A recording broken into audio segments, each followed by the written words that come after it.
vieux moine a dit un jour, la plupart des gens sont déjà morts, ils n'ont simplement pas encore cessé de respirer. Je ne comprenais pas ce qu'il voulait dire, jusqu'à ce que je voie un homme pleurer devant moi parce qu'il avait passé 30 ans à tout faire correctement, et ne ressentait absolument rien. Ce moment a changé tout ce que je pensais savoir sur le fait de vivre. Aujourd'hui, je vais partager une histoire zen qui révèle pourquoi tant d'entre nous se sentent vides malgré tout ce que nous pensions vouloir, et plus important encore, ce qui comble réellement ce vide. Ce n'est pas une théorie. Il s'agit du changement unique qui sépare les personnes qui existent de celles qui vivent vraiment. Restez avec moi. Il y avait un jeune marchand nommé Takeshi qui avait bâti un empire à 35 ans. 3 entreprises prospères.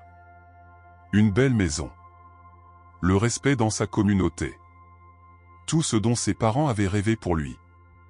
Mais chaque matin, il se réveillait avec une question qui le terrifiait. Est-ce que c'est tout ?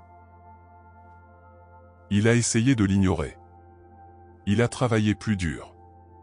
Il a gagné davantage d'argent. La question ne faisait que devenir plus forte. Une nuit, incapable de dormir, il marcha jusqu'à un monastère dans la montagne et trouva un vieux maître en train de balayer les feuilles sous la lumière de la lune. « Maître, j'ai tout ce qu'un homme pourrait désirer, mais j'ai l'impression de vivre la vie de quelqu'un d'autre. Comment puis-je trouver mon but ?» Le maître ne leva pas les yeux. Il continua simplement à balayer. « Tu poses la mauvaise question, dit-il doucement. Takeshi se sentit frustré. Alors quelle est la bonne question ? Le maître s'arrêta. Il le regarda droit dans les yeux. La question n'est pas « Comment trouver mon but ?» La question est « Que ai-je fait semblant de ne pas remarquer ?» Cette question a hanté Takeshi pendant des semaines. Car la vérité, c'est qu'il faisait semblant. Et ce qu'il avait évité jusqu'alors était sur le point de briser tout ce qu'il croyait savoir sur lui-même. Voici ce que Takeshi a réalisé. Il avait passé 15 ans à construire des entreprises qui ne lui tenaient pas à cœur. Non pas parce qu'elles étaient mauvaises, mais parce qu'il ne s'était jamais demandé ce qui lui semblait juste.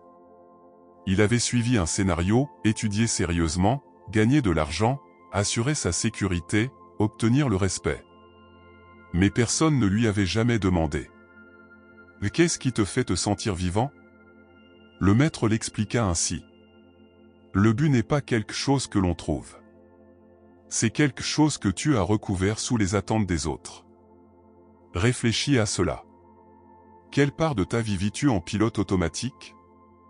En faisant les choses parce que tu es censé les faire ? Aller à un travail bien payé mais qui t'épuise. Maintenir des relations qui sonnent creux. Poursuivre des objectifs impressionnants en apparence, mais qui ne signifient rien pour toi personnellement. Takeshi avait été si occupé à gravir l'échelle qu'il ne s'était jamais arrêté pour se demander si elle était appuyée contre le bon mur. Les maîtres zen ont une expression pour cela, marcher en dormant à travers l'existence. Et voici la vérité difficile, la plupart des gens vivent ainsi toute leur vie. Ils optimisent. Ils accomplissent. Ils cochent des cases. Mais ils ne vivent jamais vraiment. Le maître donna à Takeshi 3 épreuves. Si tu veux arrêter de faire semblant et commencer à vivre, réponds honnêtement à celle-ci.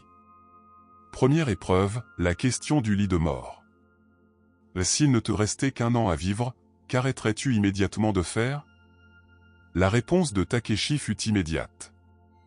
2 de mes 3 entreprises. La plupart de mes obligations sociales. Essayer d'impressionner des gens que je n'aime même pas. Le maître acquiesça. Alors pourquoi continues-tu à les faire ? Aucune réponse. Deuxième épreuve, la carte de l'énergie. Et quelles activités te font perdre la notion du temps ? Qu'est-ce qui te fait te sentir plus vivant après l'avoir fait qu'avant ? Pour Takeshi, c'était accompagner de jeunes entrepreneurs. Les guider. Partager ce qu'il avait appris.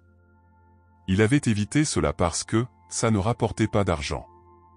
Troisième épreuve, le murmure. Que continue de te suggérer la petite voix silencieuse en toi, celle que tu ne cesses d'ignorer ? Takeshi le savait immédiatement. Depuis 5 ans, Cette voix lui disait. Simplifie. Enseigne. Redonne. Il l'avait ignoré parce que cela semblait trop simple. Trop modeste. Le maître sourit. Le but murmure toujours. L'ego, lui, crie. La plupart des gens écoutent la mauvaise voix. Si cela te parle profondément, abonne-toi dès maintenant. Car ce qui vient ensuite est la partie qui change réellement tout, la méthode exacte que Takeshi a utilisée pour redessiner entièrement sa vie en 90 jours. Ne manque pas ça. Le maître dit à Takeshi. Trouver son but ne consiste pas à ajouter davantage.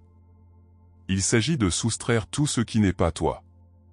Il appelait cela le principe de soustraction. La plupart des gens pensent que le but est quelque chose de grand qu'il faut découvrir ou accomplir. Ils attendent un éclair. Un appel. Une grande révélation. Mais ce n'est pas ainsi que cela fonctionne. Le but est ce qu'il reste lorsque tu enlèves les attentes des autres. Le besoin d'impressionner. Les activités qui t'épuisent. Les relations qui semblent obligatoires. Les objectifs qui paraissent beaux mais sonnent creux. Takeshi a commencé sans pitié. Il a vendu 2 entreprises. Il s'est retiré des comités et des conseils d'administration. Il a vidé son agenda. Les gens pensaient qu'il était fou. Tu abandonnes tout ce que tu as construit. Mais voici ce qu'il ne comprenait pas. Il n'abandonnait pas. Il faisait de la place. Et dans cet espace, quelque chose d'incroyable s'est produit. Pour la première fois depuis 15 ans, il pouvait entendre ses propres pensées. Il pouvait ressentir ce qui comptait réellement. Il a commencé à accompagner 3 entrepreneurs par semaine. Gratuitement. Simplement parce que cela l'animait intérieurement. En 6 mois, c'était devenu son activité principale. En 1 an, il avait aidé 43 personnes à créer leur entreprise et il ne s'était jamais senti aussi aligné avec son but de toute sa vie. Le maître enseigna à Takeshi une question capable de percer tout le bruit. Si personne ne le savait, et si l'argent n'était pas un facteur, que ferais-tu de tes journées? Reste avec cette question. Vraiment, reste avec elle. Car ta réponse est ta boussole. La plupart des gens ne se posent jamais cette question parce qu'ils ont peur de la réponse. Et si cela n'avait aucun sens? Et si ce n'était pas impressionnant? Et si on ne pouvait pas le monétiser? Voici la vérité. Le but ne se soucie pas de ton CV. Il se soucie de l'alignement. Quand ce que tu fais correspond à qui tu es, tu cesses de te sentir vide. Ce n'est pas compliqué.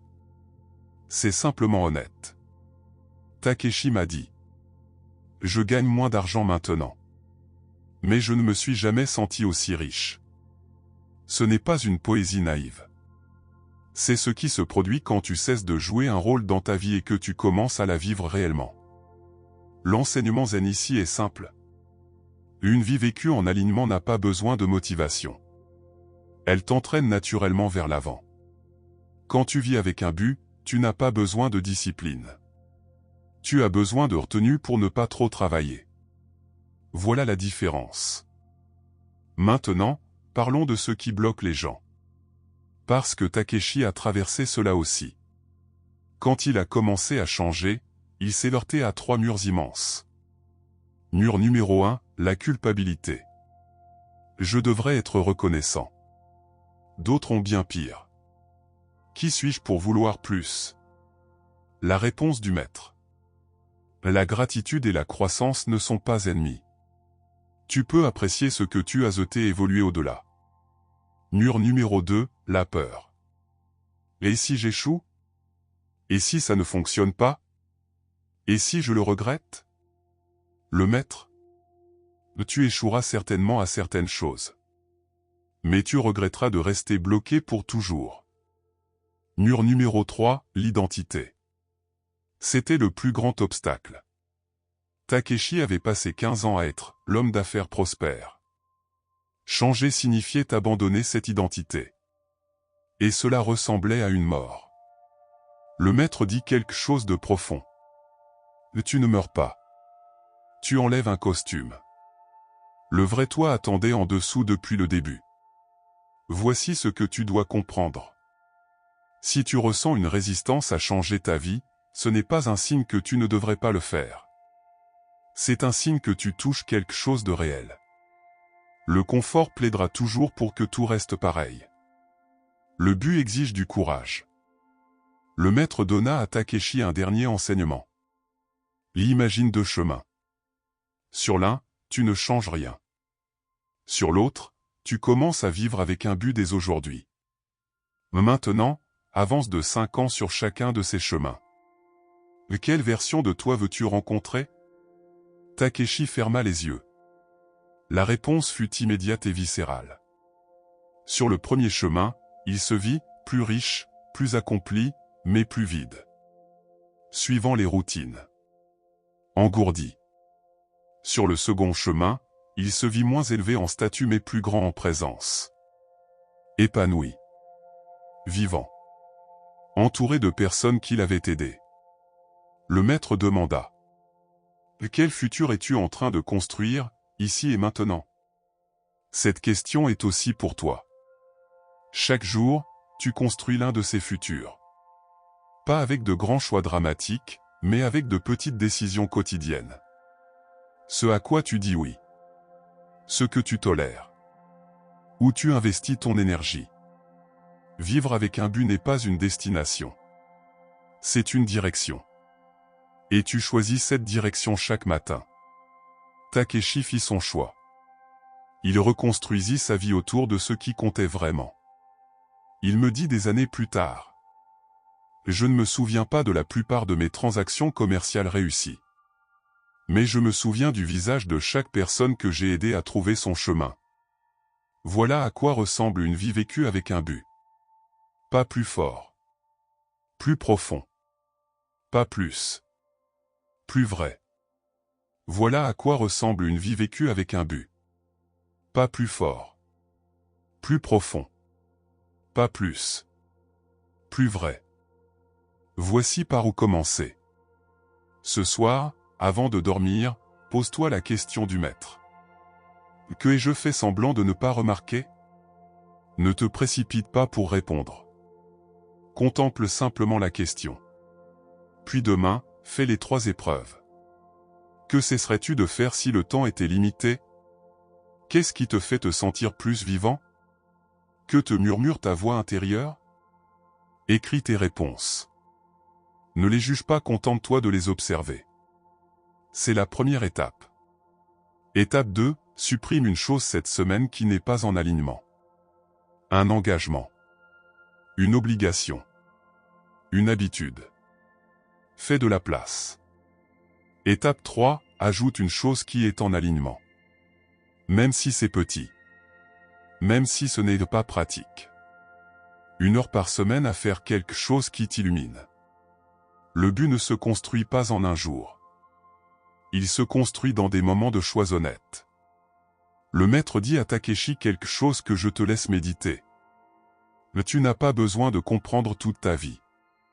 Il te suffit de faire un pas vers ce qui te semble vrai. Puis un autre. Puis un autre. Le chemin apparaît au fur et à mesure que tu marches. Vivre avec un but ne consiste pas à faire plus. Il s'agit de faire ce qui compte vraiment. Et tu sais déjà ce que c'est. Tu as juste fait semblant de ne pas le remarquer. Arrête de faire semblant. Si cette histoire a fait vibrer quelque chose en toi, abonne-toi à cette chaîne. Active la cloche. Car la semaine prochaine, je partagerai la pratique zen qui t'aide à prendre des décisions guidées par ton but plutôt que par la peur. Tu ne voudras pas manquer ça. D'ici là, fais ce premier pas. Ta vraie vie t'attend.